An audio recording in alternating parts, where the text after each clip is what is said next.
Another tanong, another question today about breastfeeding. Okay? Susulitin ko na itong week na to, nasasagutin ko yung mga tanong dahil marami akong ginagawa everyday na ayaw kong makalimutan yung mga tanong. Okay? Kaya sinusulat ko talaga para I can address it and I can share it with you. So this is the question from one of my subscribers. When is breast milk matured? Okay. Kailan daw maging mature ang ating milk? Okay? So there is a time na magiging mature ang milk natin na masasabi natin na complete na talaga ako, established na talaga ako dahil matured na ang milk ko. So here's the thing. Based on study, okay, the colostrum, which is your first milk, will come in in 3 to 4 days. Okay? So, after you give birth, normally sasabihin ng mga doktor nyo or healthcare provider nyo, lalabas na ang colostrum ninyo. Either ngayon now, or depende if you have cesarean, baka yung colostrum nyo medyo ma-delayed. Maybe darating tomorrow or maybe darating the next 3 days.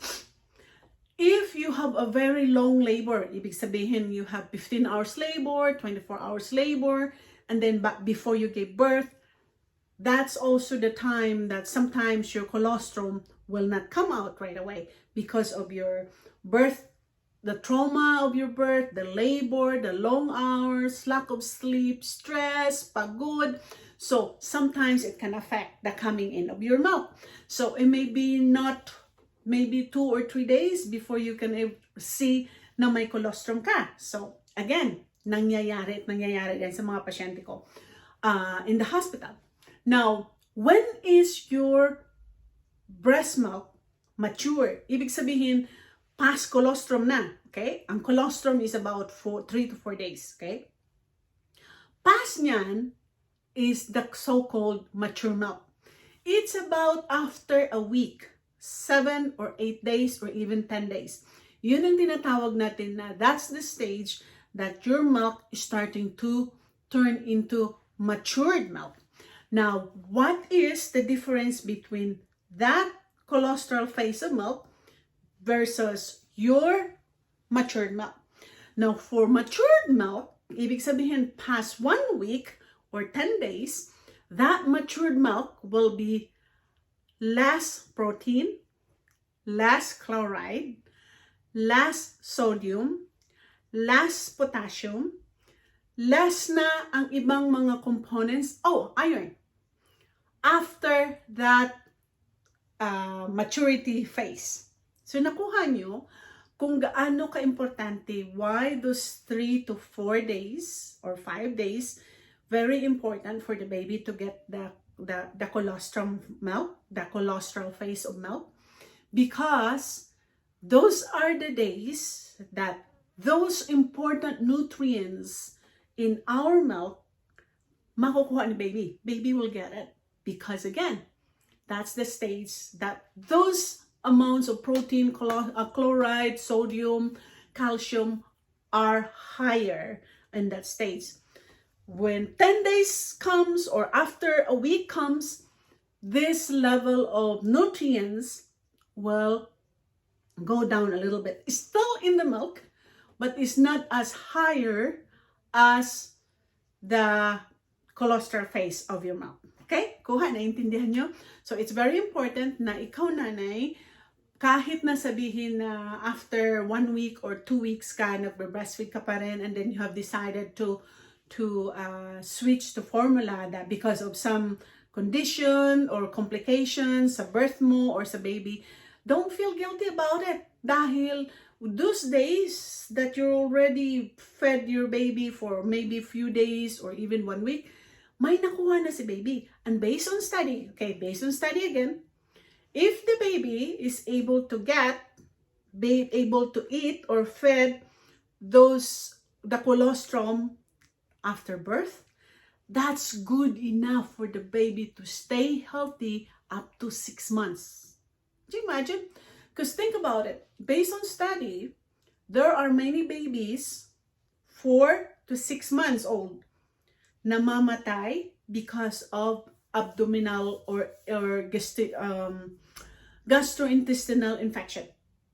Because especially sa mga babies na mga preterm, okay? Yun ang pinaka-common death talaga sa mga baby na preterm. Nagkakaroon sila ng gastrointestinal infections or necrotizing enterocolysis. I think that's the term. Kaya it's very important na ina-advise talaga na as much as possible, if you can feed the baby after birth right away with the colostrum, it protects the baby's gut. Yung gut talaga sa bituka, anything here, it's a sa tiyan ng baby, it protects and it prevents any gastrointestinal infections, which is very common illnesses ng mga babies or infants 4 to 6 months na namamatay all over the world because of infection. Okay? Kaya it's very important na makuha ni baby yung pinaka-importanting superfood or golden milk bago kayo mag-decide na, okay, it's okay, baby gonna have a bottle, baby gonna have mixed feeding, or baby gonna be maybe concentrate on formula feeding dahil wala talagang choice si nanay. So, yan ang masasabi ko sa inyo when it comes to doing breastfeeding. Now, another follow-up here na itatanong sasagutin ko. So, pag preterm ang baby, tinatanong ito, pag preterm ang baby, ibig sabihin, baby is born before 39 weeks. Is it true also the less ang colostrum daw? Yun ang tanong. Is it also less ang colostrum pag preterm si baby? Excuse me. It depends. May mga nanay na even when they're pregnant, during their 3rd trimester, marami na silang colostrum. Naglilik na sila. And I've said this before, kalimitan sa mga nanay na talagang nag-super leak sila ng colostrum, kinukulak nila yun. At nilalagay nila sa freezer, sinisave nila para sakasakaling magkakaroon sila ng cesarean in the future at they're not able to feed the baby right away after birth. Yun ang pinapakain nila. Yun ang ginagawa dito sa Canada, okay? But not all pregnant women that can do that, okay? You need to seek advice from your healthcare provider if it's safe for you to collect your colostrum, okay?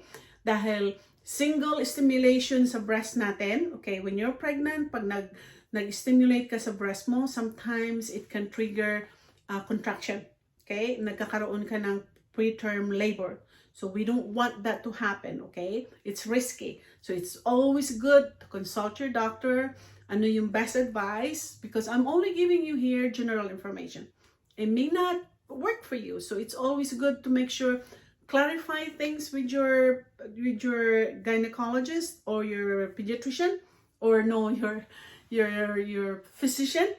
Sa mga, if there's any concern or complication with your pregnancy, okay? Just to make sure that you're doing it right. Dahil it's too risky sometimes pag nag-collect kayo ng colostrum while you're pregnant and then risky ang pregnancy ninyo. We don't want to do that. So, ask question from your healthcare provider. So, kalimitan din, okay? Kalimitan din sa mga nanay who have gestational diabetes ay very low yung milk supply ninyo after giving birth. Hindi lahat, okay? Hindi lahat, but most commonly, sa mga nanay na buntis na may gestational diabetes, high risk kayo sa low milk supply, okay? So it's always good to monitor your blood sugar even while you're pregnant or after you gave birth dahil isa sa mga problem when you're breastfeeding is you cannot produce so much. It's hard for you to produce so much milk because of your gestational diabetes. We need to control your diabetes so that you'll be able to produce good milk supply. So that's a really good question. Thank you for this person who asked me this question, okay? And the next one that I want is something here, tinatanong, why is it high blood pressure also affect breast milk? High blood pressure. So, the same thing with gestational diabetes. May effect din ang mga nanay or pregnant women who are hypertensive or high blood pressure. Because based on study, women will have problem producing milk because of the high blood pressure. So it's always good, again, monitor your blood pressure. If you feel like you're always having this headache, doesn't relieve, even though nagpapahinga ka, always make sure monitor your blood pressure. Marami na ngayong mga portable blood pressure cuff that you can use at home, that you can monitor, but it's always good to go to your clinic, sa community clinic, and ask one of the healthcare community nurses to check your blood pressure, because sometimes I don't really 100% rely on the manual thing that we use at home. It's better get a reading from a reliable sources, especially sa mga healthcare provider, because just for precautions, especially pag high risk yung pregnancy mo, okay? Women who have high blood pressure sometimes risk for preeclampsia, and preeclampsia is risk for preterm birth. So we don't want that to happen. Gusto natin maging full-term si baby, gusto natin na maging healthy si baby, at gusto natin na marami tayong gatas to feed the baby, okay? Pero kung option nyo, you're gonna do both, mixed feeding, it's okay. It's okay. So thank you again for watching. Please share this video, do your comments, and continue to subscribe my channel. Marami akong maipapangako sa inyo that there are many information that I can share na matutunan nyo, and you can share it with your friends or your family members or anyone that you know who are pregnant or breastfeeding or formula feeding. Feel free to ask me questions dahil hindi ko mamimiss yung mga questions nyo. Talagang sinasagot ko yung mga questions nyo. Bye for now. Have a good day.